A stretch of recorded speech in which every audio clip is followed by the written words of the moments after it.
1 Coríntios capítulo 15. Ora, se prega que Cristo ressuscitou dentre os mortos, como dizem alguns dentre vós que não há ressurreição de mortos? E se não há ressurreição de mortos, também Cristo não ressuscitou. E se Cristo não ressuscitou, logo é vã a nossa pregação e também é vã a vossa fé. E assim somos também considerados como falsas testemunhas de Deus, pois testificamos de Deus que ressuscitou a Cristo, ao qual, porém, não ressuscitou, se na verdade os mortos não ressuscitam. Porque se os mortos não ressuscitam, também Cristo não ressuscitou. E se Cristo não ressuscitou, é vã a vossa fé, e ainda permaneceis nos vossos pecados.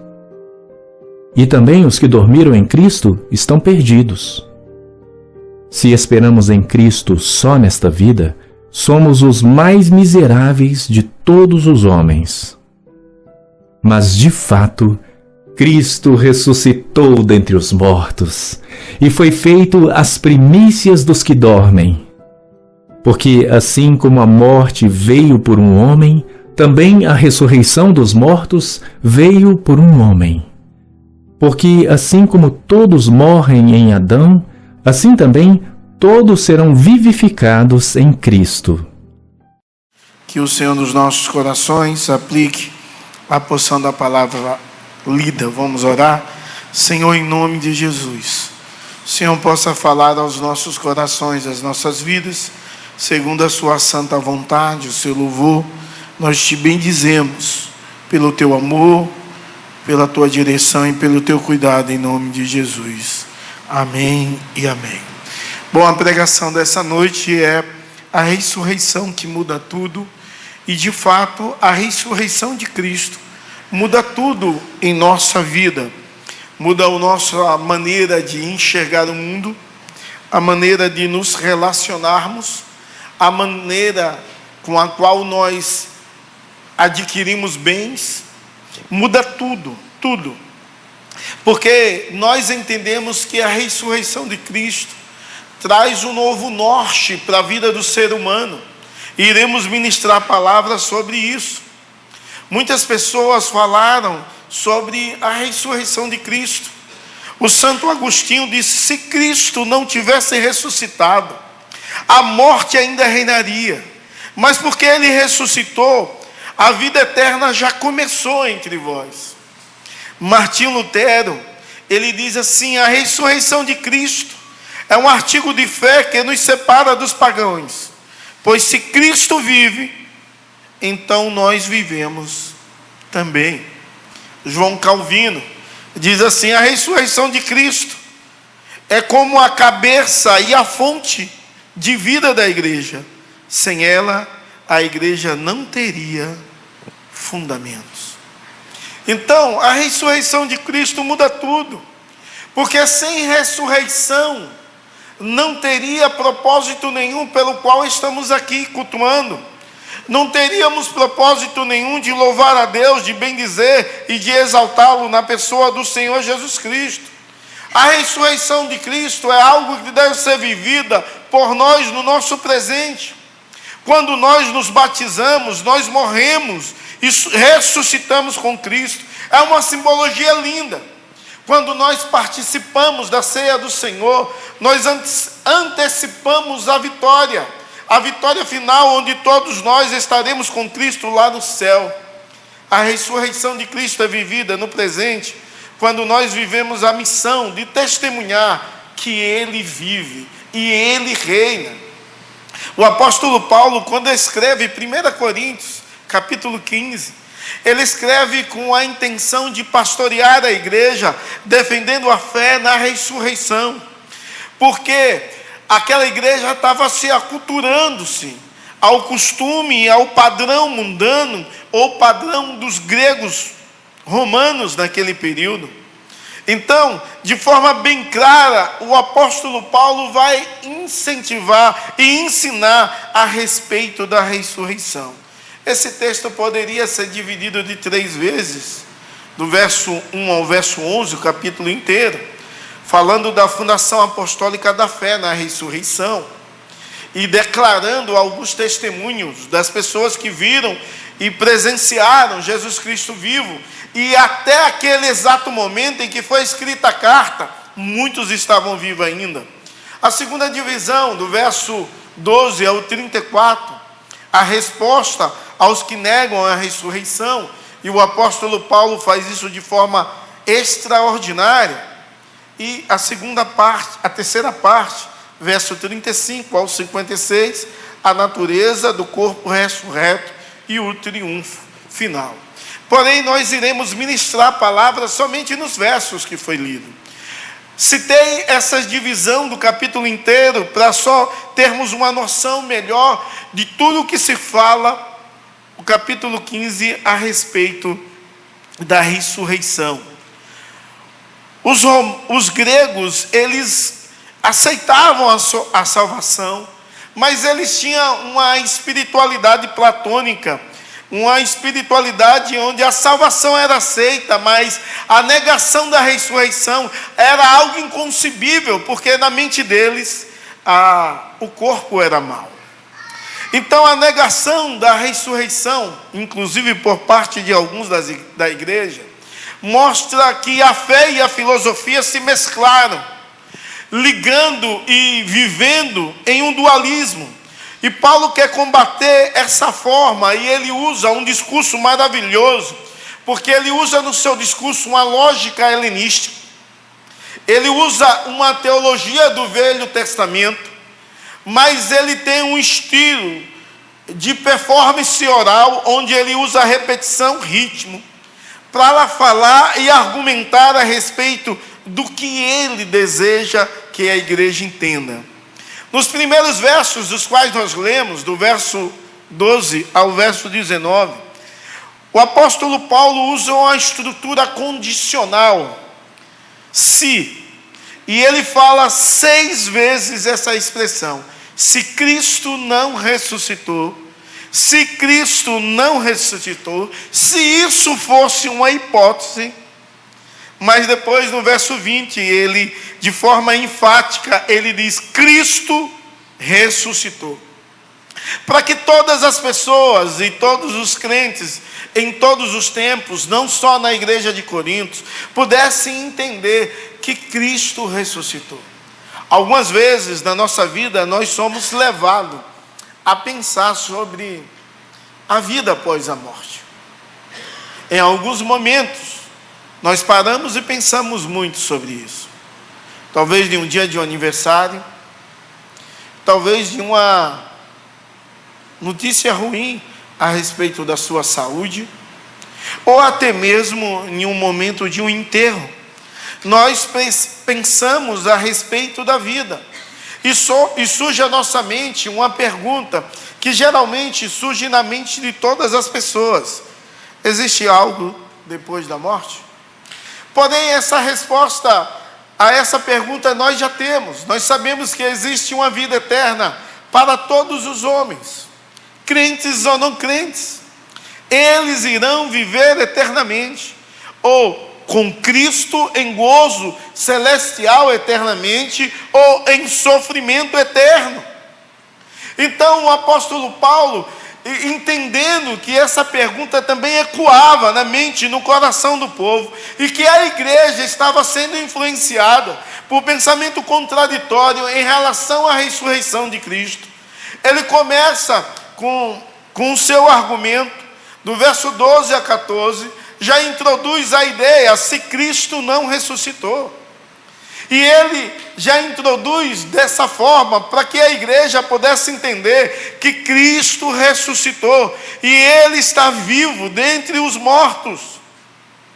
E ele introduz dizendo: se não há ressurreição dos mortos, então Cristo não ressuscitou. Se Cristo não ressuscitou, em vão é nossa pregação, verso 14, e a vossa fé. O verso 15 diz que nós somos falsas testemunhas.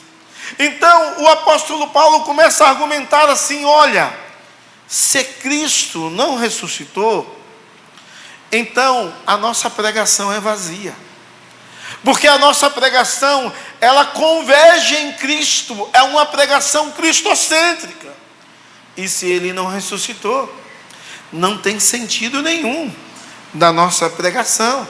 Mas não só da nossa pregação, se Cristo não ressuscitou, a nossa fé é inútil, não há sentido nenhum em ter uma fé. Se Cristo não ressuscitou, nós somos falsas testemunhas, nós testemunhamos de forma falsa, nós falamos a respeito de uma coisa que não existe. Se Cristo não ressuscitou, também nós não somos perdoados. Se Cristo não ressuscitou, ainda estamos em nossos pecados. Se Cristo não ressuscitou, então não há perdão. Mas se Cristo não ressuscitou, nós somos mais dignos de compaixão. Com isso, o apóstolo Paulo está dizendo assim: olha, se a igreja continuar com uma ideia como essa, se Cristo não ressuscitou, não existe sentido para ser igreja. Não tem por que ser igreja. Não tem por que viver para a glória de Deus. Não tem sentido estarmos aqui. Não tem sentido cultuarmos. Não tem sentirmos bendizer a Deus. Mas quando chega no verso 20, o seu argumento muda. Ele diz assim: mas se de fato Cristo ressuscitou dentre os mortos, sendo Ele as primícias do que dorme. Então, no verso 20, ele é enfático, dizendo que Cristo ressuscitou, que Cristo foi o primeiro a ressuscitar. E se Cristo ressuscitou, tudo muda na nossa vida. Porque se Cristo ressuscitou, nós temos uma nova perspectiva de vida. Se Cristo ressuscitou, a nossa pregação não é vazia. É conteúdo de vida, de fé e de prática. Se Cristo ressuscitou, a nossa fé é útil e poderosa. Se Cristo ressuscitou, nós somos testemunhas dele. E Ele ressuscitou. Se Cristo ressuscitou, nós somos perdoados e libertos do pecado. Se Cristo ressuscitou, nós somos dignos de falar e anunciar a respeito de Cristo. Ele foi o primeiro a ressuscitar. Imagine, amados irmãos, a ressurreição de Cristo é como uma ideia de você entrar em uma floresta. Quem já entrou em uma floresta aqui, mas não é aquelas simplesinha de roça, não, é uma floresta fechada. Alguém além de mim? 2, 3 pessoas, 4. Você chega em alguns locais, por exemplo, aonde eu entrei foi Mata Atlântica. Alguns locais, ela é tão fechada e tão densa que não entra a luz. A Mata Atlântica, ela está em todo o nosso litoral brasileiro. E eu entrei a primeira vez em uma mata lá em Sergipe, Mata Atlântica. Bem fechada, densa, você não consegue ver a luz, tudo é escuro, sombrio, mesmo de dia. Agora imagine uma pessoa que entra em uma floresta e fica perdido na floresta. Ele entra sem guia, e ali ele se perde, e entra em desespero, mas de repente ele vê pegadas humanas, e ele sabe que alguém passou por ali. E ele vai seguindo as pegadas com o intuito de sair daquela mata. Sabe o que Jesus fez nessa ilustração? É o homem que fez as pegadas. É o homem que entrou na escuridão da mata, mas deixou as pegadas para que pudéssemos sair delas. Então, seguir as pegadas de Jesus é entender que Jesus, Ele ressuscitou, mas para ressuscitar, Ele entrou na vida humana. Ele entrou na escuridão da alma humana. Ele conheceu os medos, os temores, os anseios humanos. E Ele deixou a forma de como sair e experimentar a vida fora da perdição do pecado. Quando nós compreendemos essa realidade, nós compreendemos que há um poder da ressurreição de Cristo no presente. E os versos 21 e 22 vai falar sobre isto. Visto que a morte veio por um homem, também por um veio a ressurreição dos mortos. Porque assim como em Adão todos morreram, assim também todos serão vivificados em Cristo. E essa ideia do verso 21 e 22 fala a ideia de duas pessoas e dois representantes. E o último representante, ele fala sobre o poder da ressurreição no presente. Então, o apóstolo Paulo vai falar em relação a Adão, que representa a velha criação, mas ele aponta Cristo como cabeça da humanidade.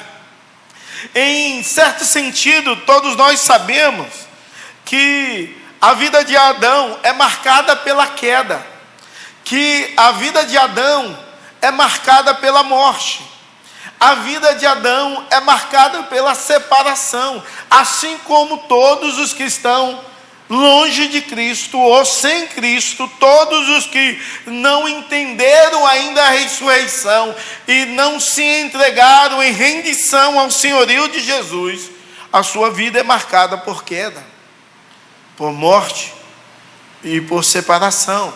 Separação não só de Deus, separação no geral, mas acima de tudo a separação de Deus, que diz a palavra de Deus em Isaías 59, que as vossas iniquidades fazem separação entre vós e o vosso Deus. Porém, o poder de Deus é marcado da sua ressurreição no presente, para aqueles que entendem e compreendem que Cristo é o cabeça da nova humanidade, de uma humanidade forjada e firmada pelo sacrifício de Cristo e a sua ressurreição na cruz. E diante dessa verdade, viver pela graça, não pelo desempenho, é o que nós devemos viver. O mundo procura profissionais que tenham um bom desempenho. O mundo vive desse jeito. O mundo incentiva profissionais a serem cada vez melhor que o outro. E até aí, na área industrial, isso não está, ou empresarial, nada de errado. Mas muitas pessoas nos nossos dias querem viver por desempenho, mesmo lá fora. Tem gente que a sua motivação é ter um desempenho na igreja para ser visto pelos homens. Viver pela graça não é viver pelo desempenho. Viver pela graça é viver pelo favor de Deus, entendendo que não há nenhum bem em nós mesmos. E quando nós compreendemos isso, que Cristo é o cabeça da nova humanidade, nós vivemos pela graça, pelo favor de Deus, entendemos que tudo que somos, que temos, pertence a Ele, vem dEle, não há nenhum bem em nós. Quando nós compreendemos isso, nós vivemos em comunhão com Deus e com os outros, e a comunhão com Deus vai nortear as nossas relações. A comunhão com Deus vai dirigir todas as nossas relações, porque nós somos ruins de relacionamento. Quantas vezes você já brigou com muita gente? Muitas vezes, todos nós, não é só você. Todos nós brigamos com muita gente. Fazemos e falamos, ofendemos, coisas das quais não deveríamos fazer e nem falar. E nós magoamos e ofendemos muitas pessoas. E infelizmente, a nossa comunhão com o outro é uma comunhão meio quebrada. Mas quando há em Cristo e a comunhão de Cristo em nós, nós podemos perdoar, podemos aceitar o outro como ele é, podemos compreender melhor o outro e entender de forma plena o outro, de tal forma que possamos compreender e perdoá-los, sempre entendendo que todos nós somos falhos. Viver em comunhão com Deus e com os outros norteia a base da nossa vida nessa nova humanidade, onde Cristo é o cabeça. dessa nova humanidade que se refaz pelo nosso substituto, Cristo Jesus, Senhor e suficiente Salvador da nossa história. Mas quando nós vivemos essa nova humanidade, cremos no poder da ressurreição, viver com o poder da ressurreição e esperança escatológica, entendendo que Cristo vive, Ele reina e Ele está presente entre nós. Então, o poder da ressurreição no presente faz com que a vida seja encarada de uma outra forma. Você pode encarar, então, o luto com esperança, porque a morte não é a última palavra. A última palavra é do Deus que foi o primeiro que ressuscitou, e Ele nos levará com Ele. Você pode enfrentar o fracasso sem desespero. Sabe por quê? Porque você acredita no Deus do impossível, que dirige a sua vida, que está contigo, que pode mudar todas as coisas e tem todo o poder para fazer isso. Você pode lutar contra o pecado com um poder real, não baseado na sua própria força, nem em você mesmo, mas crendo e descansando no poder do Deus Todo-Poderoso. Você pode servir ao próximo com alegria, porque nada que você faz é em vão. Se Deus é glorificado pelo seu serviço, nada do que você faz é em vão. A ressurreição nos faz entender que podemos viver com o poder da ressurreição do presente, de tal forma que a nossa visão do futuro é uma visão magnífica, não de riquezas, mas de desfrutar de uma comunhão maior com Deus Todo-Poderoso, o Deus do impossível.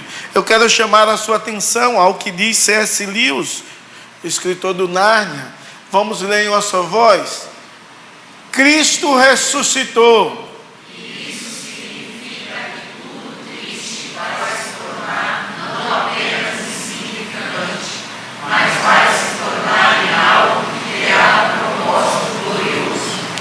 Tudo na nossa vida, com Cristo ressuscitado, tudo muda na nossa vida e faz com que as coisas mínimas se tornem algo maravilhoso para a glória de Deus Todo-Poderoso. A certeza da ressurreição, a certeza que Cristo ressuscitou, transforma o nosso coração.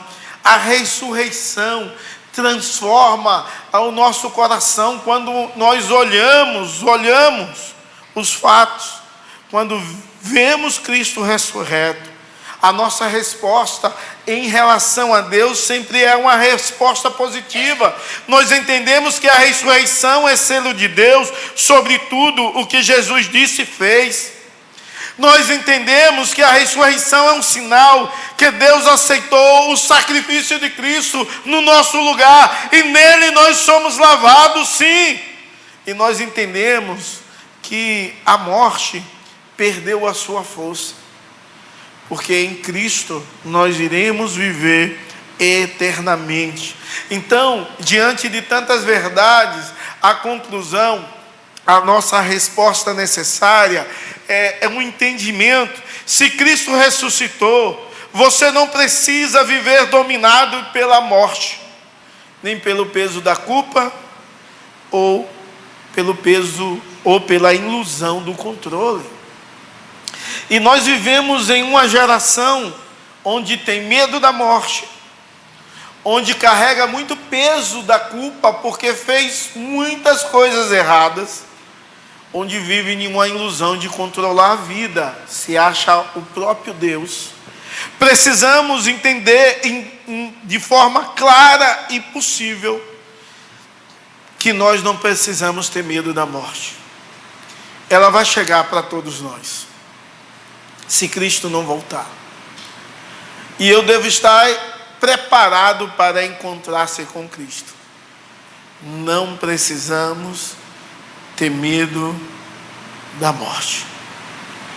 Eu estou dizendo isso porque muitas vezes, quando acomete algumas coisas da nossa vida, a primeira coisa que nos traz medo é em relação à morte e ao nosso futuro. Porém, eu não posso também carregar o peso da culpa de um erro do qual eu cometi, se em Cristo eu já sou perdoado. Eu não posso tentar controlar a minha vida, porque existe um Deus e Senhor que dirige a minha vida. E quando eu compreendo essa verdade, eu posso descansar, porque a vitória já foi conquistada. Eu posso descansar diante de um Deus Todo-Poderoso, que dirige a minha vida, dirige o meu futuro. Ele determinou o dia do meu nascimento e o dia da minha morte, e Ele é o Deus que constantemente me dá vitória. Você e eu podemos nos alegrar, porque há uma esperança real em Cristo. Você pode amar, porque o amor venceu. E o amor de Cristo que se entregou na cruz, Ele venceu. Venceu a morte.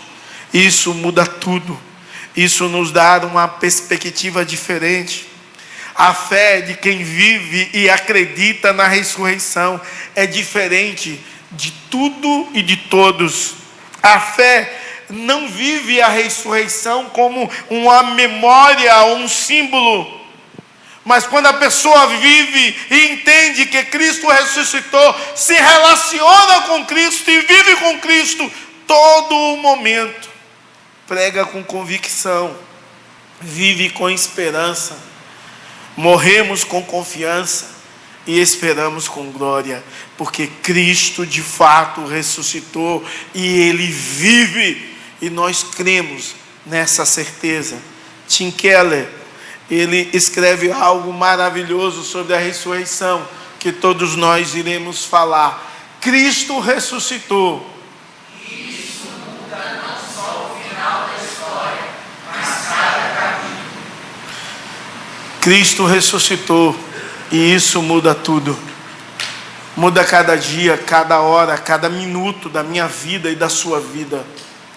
Porque Cristo está conosco, Ele está ao nosso lado, Ele é o nosso Deus, e isso muda tudo, não é só o final. Nós podemos experimentar a ressurreição hoje, nós podemos viver com Cristo constantemente. Ele vive, Ele ressuscitou, e isso muda tudo. Então, a aplicação final para a nossa vida, não precisamos viver com medo do futuro nem da morte, mas viver com coragem, na certeza que o nosso Deus está presente. Podemos servir com propósito, na certeza que tudo o que façamos para a glória de Deus, Deus é glorificado, e devemos esperar com fé, esperar a sua volta, ou o dia do qual Ele venha nos chamar, mas com fé e esperança, que o nosso Deus nunca nos abandonou, nem irá nos abandonar. Ele está presente nesse lugar, Ele está aqui, Ele olha para você, Ele te conhece, sabe as suas dores, os seus temores, os seus anseios, mas Ele quer te dizer que você não precisa ficar preocupado com nada disso, porque Ele provê tudo para você, inclusive a sua vida. Não só lá no final. Ele é Senhor de cada capítulo da sua história. E Ele pode e deseja mudar totalmente a sua vida. Se você não compreende isso ainda, se você não compreende a ressurreição de Cristo, se você não se relaciona com Cristo, Ele está nesse lugar e deseja se relacionar com você. Em nome de Jesus e para a glória do Senhor. Amém. Senhor, aqui estamos. Nós louvamos o Teu nome porque entendemos que nós fazemos parte de um povo onde o Senhor é o cabeça dessa nova geração. Oh Deus, nós Te louvamos, oh Deus, porque não vivemos mais como a geração de Adão, Pai. Oh Deus, separada do Senhor, presa pela morte, pelo peso do pecado. Nós louvamos o Teu nome pela Tua bondade, pelo Teu amor, pela tua vida em nossas vidas e te bendizemos, porque tu és o nosso Deus, tu és o nosso Senhor, o nosso suficiente Salvador. E no Senhor nós somos livres para descansarmos, crendo no teu poder, na vitória do Senhor. Nós somos livres do pecado, nós somos livres do juízo, nós somos livres da morte. E podemos louvar e bendizer ao Senhor, porque tu és o nosso Deus. Em nome de Jesus. Amém e amém.